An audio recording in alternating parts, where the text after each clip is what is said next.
Speaker Ryan, Leader McConnell, Leader Schumer, Leader Pelosi, members of Congress, distinguished guests, but most of all,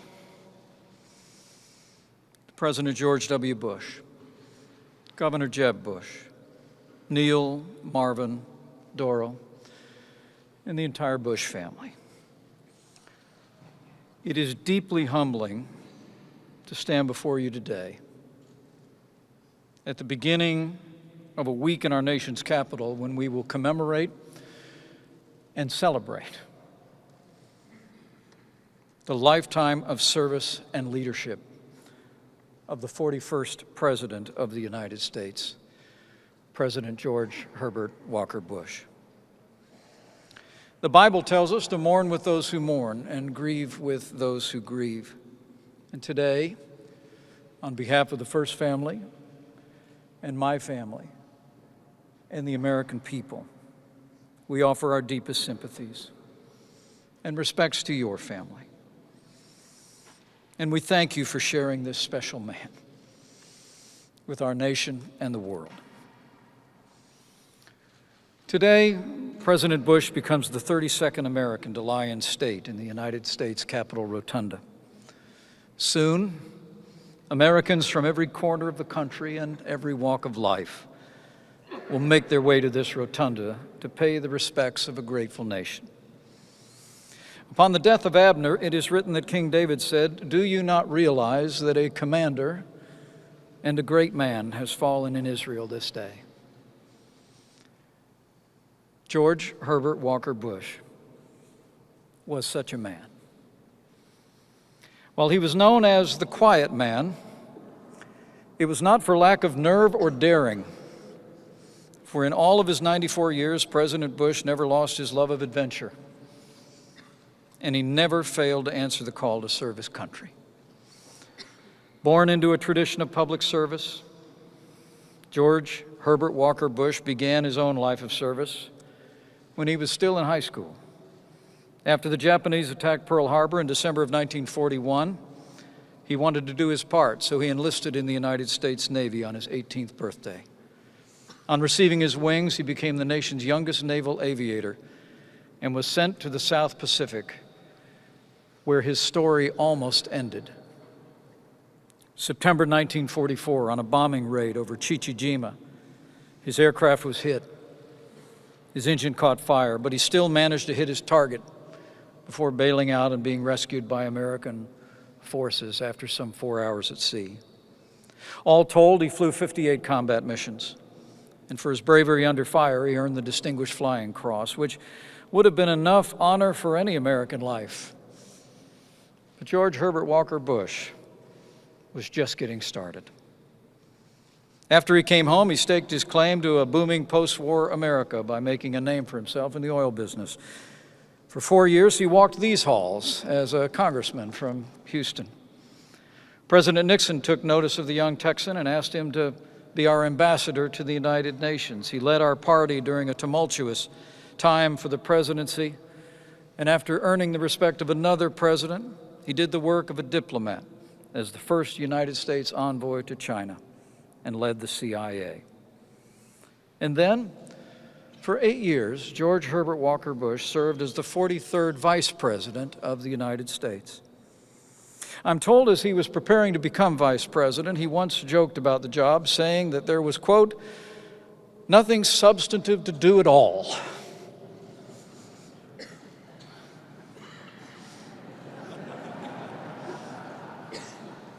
But as history records, during those years, he set the standard as a sound counselor and loyal advisor to an outsider who came to Washington, D.C. to shake things up, cut taxes, rebuild the military, and together they did just that.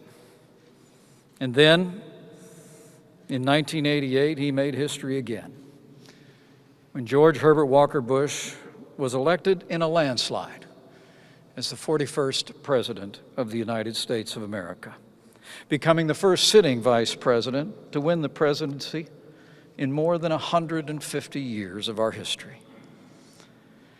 He served during an uncertain time in the world, made momentous by his leadership. President Bush oversaw the fall of the Soviet Union, the crumbling of the Berlin Wall, and under his leadership, America won the Cold War. He took our nation to war to repel aggression in the Persian Gulf, and through his leadership as Commander-in-Chief and the brilliance of our armed forces, the United States won a decisive victory. When President George Herbert Walker Bush left office, he left America and the world more peaceful, prosperous, and secure. President Bush was a great leader who made a great difference in the life of this nation.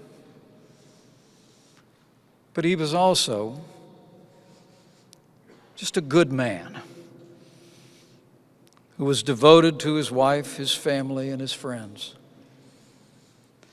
I was lucky enough to meet him in 1988 when he was vice president, and I was a 29-year-old just getting started in politics. Then, as always, I was struck by his approachability. There was a kindness about the man that was evident to everyone who ever met him. All his years in public service were characterized by kindness, modesty, and patriotism. He was so modest, in fact, that he never wrote an autobiography. But he did leave a record of his life in the thousands of letters that he wrote. I'm told that he started writing letters to his parents when he was 18 years old. And over time, his circle of correspondence grew to include family, friends, advisors, staff, business associates, former presidents, and just about anyone who would take the trouble to write to him. After a lifetime of writing letters, my son got one just not too long ago. As I told two of his sons this weekend, when our son made his first tailhook landing as a Marine aviator on the USS George Herbert Walker Bush, I took the liberty of writing the ship's namesake to ask for a small favor. I didn't write him as a vice president to a former president. I just wrote as a proud dad of a Marine aviator to a former Navy pilot. I asked him to sign a picture of the flight deck that I could give to my son. Now, we were told by the staff that the president had long since ended the practice of signing autographs, and we understood that. But little to my surprise, just in time for my son's winging, there came not only a signed photograph, but, of course, a letter, hand-signed as well, August 2018. In that letter, President Bush wrote to my son, in his words, "Congratulations on receiving your wings of gold. I know how proud you and your family are at this moment." And then, in words that assured us that the letter came directly from him, he wrote, quote, "Though we have not met, I share the pride your father has for you during this momentous occasion, and I wish you many CAVU days ahead. All the best, G. Bush." I would come to learn that acronym, CAVU for short, is a term Navy pilots have used since World War II. It stands for Ceiling and Visibility Unlimited. President Bush described CAVU, in his words, as the kind of weather we Navy pilots wanted when we were to fly off our carrier in the Pacific. And he once wrote a letter to his children saying that CAVU, in his words, describes my own life as it's been over the years and as it is right now. Ceiling and visibility unlimited. You know, that may well describe the essence of this man. And it may well have been his vision.